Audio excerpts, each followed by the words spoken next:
আসসালামু আলাইকুম। আমি ডক্টর সাকিব সালাউফি। কর্মরত আছি রাজশাহী ডায়াবেটিক অ্যাসোসিয়েশন জেনারেল হসপিটালে। আজকে আপনাদের সাথে একটি গুরুত্বপূর্ণ বিষয় নিয়ে আমি আলোচনা করতে যাচ্ছি। ডায়াবেটিস রোগীদের বিভিন্ন রকম ভ্রান্ত ধারণা। তো বিভিন্ন রকম যে ভ্রান্ত ধারণাগুলো রয়েছে আমরা সেগুলো নিয়ে আজকে আলোচনা করব। প্রথমত আমরা প্রায় যেটা ভ্রান্ত ধারণা দেখে থাকি, অনেকেই আমাদেরকে প্রশ্ন করেন যে চিনি খেলে ডায়াবেটিস হওয়ার সম্ভাবনা আছে। যারা চিনি খান তাদের ডায়াবেটিস হবে। এরকম একটি কথা আমরা প্রচলিত আছে। তো এটি আসলে পুরোটাই ভ্রান্ত ধারণা। এরকম কোনো কথা নয় যে আপনার চিনি খেলে আপনার ডায়াবেটিস হবে।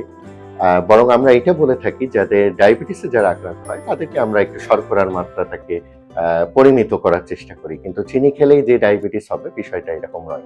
এর সাথে আরো কিছু আনুষঙ্গিক জেনেটিক্যাল ব্যাপার রয়েছে এবং বংশগত ব্যাপার আরো অনেক বিষয় রয়েছে। তো আসলে এটা একটি ভ্রান্ত ধারণা।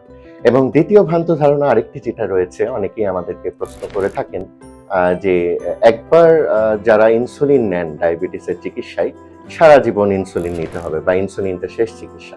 ব্যাপারটি আসলে মোটেই এরকম নয়। ইনসুলিন কখনোই শেষ চিকিৎসা বা সারা জীবন নেওয়ার কোনো বিষয় না। যার যে পর্যায় পর্যন্ত যেসব ডায়াবেটিস রোগীর যতটুকু পরিমাণ আপনার ইনসুলিন প্রয়োজন, যে কয় মাস ইনসুলিন প্রয়োজন আমরা সেইটুকুই দিয়ে থাকি। এবং তারপরে যদি সে খুব সুন্দর লাইফস্টাইল, যেহেতু এটা একটা লাইফস্টাইল ডিজিজ আমরা বলে থাকি, সেক্ষেত্রে জীবনযাত্রার মানটাকে নিয়ন্ত্রণ করে খাবারের মাত্রাকে নির্ধারণ করে যদি ডায়াবেটিস নিয়ন্ত্রণে রাখা সম্ভব হয়, সেক্ষেত্রেও কিন্তু অনেক সময় যদি কোনো ঝুঁকি না থেকে থাকে, অন্যান্য ঝুঁকি যেমন কিডনি রোগ বা হার্টের রোগ, তাহলে কিন্তু সেক্ষেত্রে ইনসুলিন ছাড়াও ভালো থাকা সম্ভব। তো পুরো বিষয়টা আসলে একটু অন্যরকম। আমাদের অনেক কিছু দেখে আমাদেরকে নির্ধারণ করতে হয়। কিন্তু বিষয়টা যেটি ভ্রান্ত ধারণা যে ইনসুলিন শেষ চিকিৎসা এবং সারা জীবন নিতে হয়, বিষয়টা একটি ভ্রান্ত ধারণার মধ্যেই পড়ে। এবং আরেকটি ভ্রান্ত ধারণা আমরা যেটা অনেক সময় পেয়ে থাকি, অনেকে বলে থাকেন যে সাধারণত বয়স্কদের ডায়াবেটিস হয়ে থাকে। বিষয়টা তা নয়। এখন আমরা ইদানিংকালে আমরা যেটা দেখতে পাচ্ছি যে কম বয়সেও কিন্তু ডায়াবেটিস দেখা দিচ্ছে। ডায়াবেটিসের বিভিন্ন রকম ধরন রয়েছে, অসংখ্য ধরন। তো বয়সের সাথে এটা আসলে সম্পর্কিত না, যে কোনো বয়সেই হতে পারে।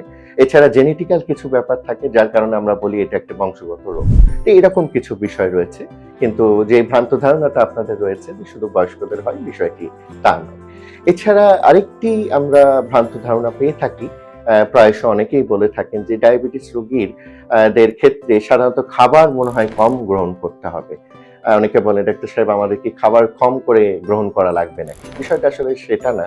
আপনাকে আপনার ওজন, উচ্চতা অনুসারে একটি ক্যালোরি নির্ধারণ করা থাকে। সেই ক্যালোরির মধ্যেই আমরা সবকিছু আমরা এটা গুছিয়ে রাখি। আপনার শর্করাও থাকবে, আপনার প্রোটিন, আমিষ বা যত যা উপাদান রয়েছে, সবুজ শাকসবজি, মানে আপনার পুষ্টিকর যেগুলো খাবার সেগুলো কিন্তু আপনি গ্রহণ করতে পারবেন। সেটারও নিয়ম রয়েছে, সেটা আমরা ক্যালোরি অনুসারে এটা নির্ধারণ করে দিই। তো বিষয়টি এরকম নয় যে ডায়াবেটিস হলে খাবার গ্রহণের পরিমাণটা কমায় দিতে হবে।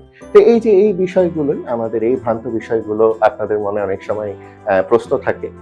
আমি অ্যাজ এ ডায়াবেটোলজিস্ট আমি আপনাদেরকে আশা করি সেই ভ্রান্ত ধারণাগুলো দূর করতে পেরেছি।